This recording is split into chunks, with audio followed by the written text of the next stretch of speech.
And I'm... And we're Two Kids on a Couch. Summer 1976 is a new play by David Auburn about two middle-class white women in Columbus, Ohio, who each have 5-year-old daughters and become friends. That's it. That's the whole thing. I'm sure it is a very nice play. It got pretty good reviews. It was extended a couple of times. It stars two wonderful actresses. Everything I've read about it and heard from it says that it maybe works better to read than to watch. Apparently they're releasing an Audible version of it, and that is probably how I'll consume it, if at all. The two women sit on a relatively minimalist set that is nicely lit and has good costumes, and talk mostly to the audience, less to each other. There's not a lot theatrical about this show, and nothing really happens. It's just kind of a reflection on friendship and the way we support each other. It's good because the actresses are good. Laura Linney and Jessica Hecht perform in the show. Jessica Hecht is nominated and received the show's only nomination for Best Performance by an Actress in a Leading Role in a Play. I don't think she'll win. Her character doesn't do anything, much like the show, but excited that she's nominated, I suppose, and yeah, it's an alright show. One of the shows that was snubbed this year is Larissa Fast Horse's The Thanksgiving Play.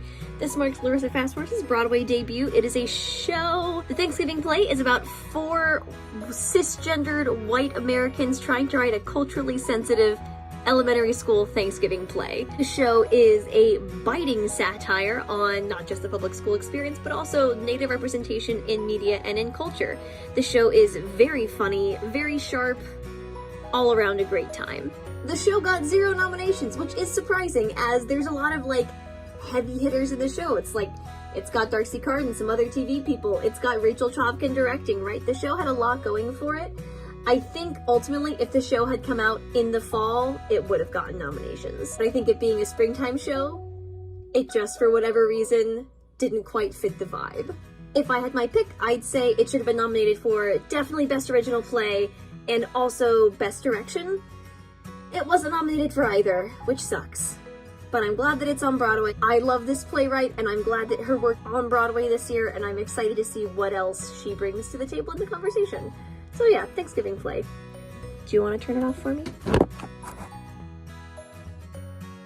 Goodnight Oscar, a new play by Doug Wright, introduces a new generation to Oscar Levant, a pianist, composer, comedian, and TV personality from the 1960s known for his quick wit, his musical prowess, and his inner demons. The show takes place during a 4-hour stint in which Oscar was released from a mental asylum that he was institutionalized in so that he could appear on The Tonight Show, a thing that apparently actually happened. In addition to being kind of a supercut of the best one-liners and zingers that he gave in various on-air appearances, the show also talks about Oscar's relationship with mental illness and drug addiction, something he was very open about in a time when not a lot of people were, and it kind of reminds us of how these kind of discussions, especially from public figures, can oscillate between being very brave and being exploitative. From everything I've read and seen about the show, I can't really tell if it's good. Some people said they really enjoyed it and thought it said a lot of interesting things. Others said it was kind of bland, it didn't have any real stakes. But the one thing everyone does agree on is it's an excellent star vehicle for Sean Hayes, who plays the leading role. It's therefore perhaps not surprising that Sean is one of the 3 nominees for this play for Best Performance by an Actor in a Leading Role in a Play. The others being Emilio Sosa for Best Costume Design of a Play, and Rachel Hauk for Best Scenic Design of a Play. Personally, I don't expect it to win in either of the design categories. The set and costume were nice, but pretty normal, pretty provincial, showing period-appropriate costumes and a set that did look like a dressing room of The Tonight Show and The Tonight Show itself. The one kind of neat thing, I read a couple of reviews who said the Tonight Show soundstage set had elements of a padded cell, and that's kind of an interesting thing. But aside from that, I don't know that it's going to win much. However, I do think Sean Hayes might be my pick for Best Leading Actor. I'm not saying he necessarily deserves it more than the other nominees, especially the fellas from Top Dog Underdog, but We do know that the Tonys have a history of awarding impressions, and you have to admit, the show is built around his performance. He goes on such an arc. It is a chameleon transformative role, putting him into this person people know and love. And no one can stop talking about the finale where he plays Rhapsody in Blue by Gershwin and acts through the whole thing. And Tour de Force was used in like every review that I read. I feel weird about big celebrities coming in and winning these awards, but it's a good role. He does a good job in it, and it plays to his strengths. And with looking at the season in front of me, I think Sean Hayes is gonna win a Tony Award, and maybe even deserve it. Another snubbed play this year was The Kite Runner. This show is adapted from the novel of the same name. It had an amazing run in London a little over a year ago. People loved it. Despite the London reception being incredible, it did not play quite as well over here in America. Part of it is that America is just farther away from the refugee crisis than London is, and that is a cornerstone of the story itself. The story follows two boys who are best friends growing up in Afghanistan in the late 1970s, early 1980s. It's a story ultimately about forgiveness. How do we forgive others who wrong us, and how do we forgive ourselves when we wrong others? It's a beautiful story told beautifully by a phenomenal cast, and frankly, a show that deserved better. Critical reviews in America weren't great, and that's fine, but the show minimum should have gotten acting awards for Amir Hassan. I think it should have gotten a direction award. I think it should have gotten a sound design award. They had a live musician on stage for the entire 2.5-hour show. That's sick. Scoring the whole thing live each night. Cowards. I'm mad. I'll always be mad. And that's Kite Runner. Prima facie, which is Latin for at first sight, and I'm led to believe in legal circles relates to evidence such as a witness statement that is presumed true unless proved otherwise, is a one-woman show that introduces us to Tess, a barrister or British defense attorney who spends the first bit of the show bragging about her ability to break witnesses and defend well, such that she gets her clients off no matter what they've done. Later in the show, it takes a turn as Tess herself is raped by a colleague and finds herself on a witness stand being broken by a defense attorney who is trying to get her client off no matter what they have done. So, you know, a feel-good romp if ever there was one. I've heard nothing but great things about this show. It opened in London earlier this year, and there it won the Olivier for Best Play, which is saying something for a one-woman show, as well as Best Performance by Leading Actress for Jodie Comer over there. It's also already been announced that it's being developed into a movie, with Cynthia Erivo playing Tess, so be on the lookout for that. As for this production, while well received, it wasn't nominated for Best Play, wasn't nominated for a ton, but did still earn 4 nominations, including Best Performance by an Actress in a Leading Role in a Play for Jodie Comer, Best Scenic Design of a Play for Miriam Boothert, Best Lighting Design of a Play for Natasha Shivers, and Best Sound Design of a Play by Ben and Max Ringham. I don't know that it'll win any of the design awards. The set was neat. We kind of have like an office building for most of it with all these like files in the back that light up in cool ways. That's kind of cool. There's a big like rain falling on her sequence. We spend most of the time in the office and courtroom kind of stuff. There's some projection work. It's kind of neat, but I don't know that it's winning in this season. Lighting, good. Sound, good. But nothing super revolutionary. If it's gonna win, it's gonna win for Best Leading Actress. If you ask me right now, I'd say yeah, I think Jodie's my favorite to win Best Leading Actress, and it's well deserved. She goes on such the emotional roller coaster in that show. It is exhausting to watch clips of even, but it's a star vehicle that she drives quite well. The next show up for discussion is Charles Dickens' A Christmas Carol. Let's talk about it. A Christmas Carol, which ran for not a very long time, opened on Broadway in October of last year and closed predictably right after Christmas, is a one-man portrayal of Charles Dickens' classic story.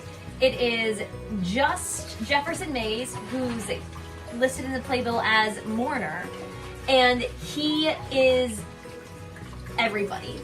All the characters, all the silly village people, all the ghosts. He is Scrooge, he's Scrooge's sister, just top to toe. There's one actor on stage and it's Jefferson Mays, and let me tell you, the man's an absolute beast. Now, we have all seen A Christmas Carol before. Most of us have probably seen A Christmas Carol more times than we care to ever again. It's very difficult for a production of A Christmas Carol to surprise, let alone impress you. But I'll say it, Jefferson Mays pull it off. Have you ever cried watching A Christmas Carol before? I haven't until this show. A Christmas Carol did get moderately snubbed this year, but it did get some awards, and those awards are deserved, and we're gonna talk about them. A Christmas Carol was nominated for Best Scenic Design of a Play for Dane Lafferty and Lucy McKinnon, Best Lighting Design of a Play for Ben Stanton, and Best Sound Design of a Play for Joshua Reed.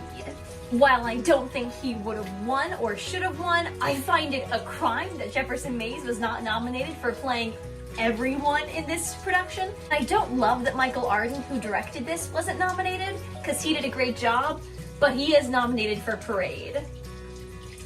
So I can't be like that upset. In terms of what this show is nominated for, I think it 100% deserved.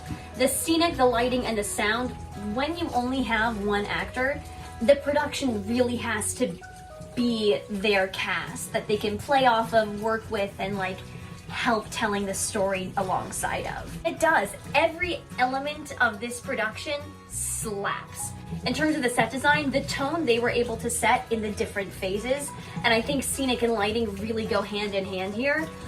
They go hand in hand, they always go hand in hand. It's production design. The sets and the lights really were top notch and like really transported the audience at the right times.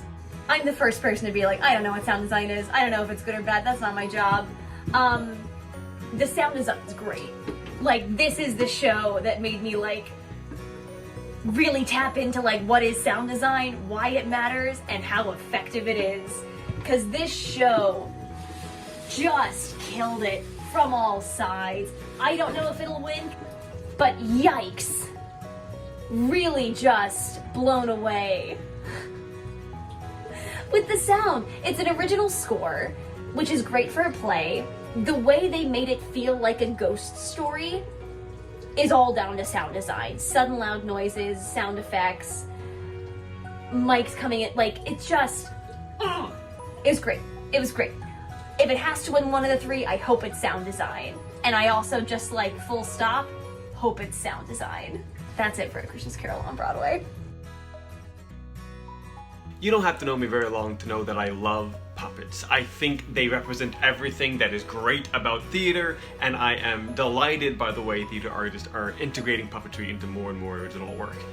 Therefore, I have been so pumped for Life of Pi to finally come to Broadway. Full disclosure, I've not read Jan Martel's book, nor have I seen the movie, but I understand that like this play adaptation by Lalita Chakravarti, it tells the story of Pai Patel, a young man from Pondicherry, India, who finds himself on a lifeboat with a bunch of beasts from his father's zoo, including a zebra, a hyena, an orangutan, and the Bengal tiger, Richard Parker. The show is a meditation on life, on religion, on the thin line between man and beast, which puppetry is an excellent metaphor for, and is mostly big ideas kind of swaddled in beautiful, fantastic imagery and some really cool puppets. I'll be honest, I was expecting Life of Pi to earn way more Tony nominations than it did. Back in London, it won the Olivier Award for Best Play, Best Leading Actor for Hiran Abasakura, and, amazingly, Best Featured Actor for the 7 puppeteers who bring Richard Parker to life. However, it would seem that Americans were less enthralled with the writing and the performances. A number of reviews talked about how it maybe didn't capture the big ideas as well as they thought the book or the movie did. I don't know, but everyone did agree that it is a visual spectacle, and thus it was nominated for 5 design awards, including Best Scenic Design of a Play for Tim Hatley and Andrzej Goulding, Best Lighting Design of a Play for Tim Lutkin, Best Costume Design of a Play for Tim Hatley, Nick Barnes, and Finn Caldwell, Best Sound Design of a Play for Carolyn Downing, and Best Direction of a Play for Max Webster. Am I allowed to just say it should win them all? It should win everything. There's perhaps an argument to be made for it not winning Best Direction. I think Max Webster's direction is great, but may not be leaps and bounds above everyone else. So, okay, fine, maybe it won't win direction.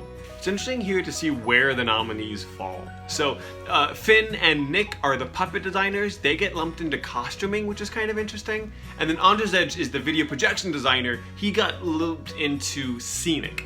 Because those are the two strongest elements, the projections and the puppets, they gotta win, right? So I think it's gotta be a lock for costuming. It's gotta be a lock for scenic design.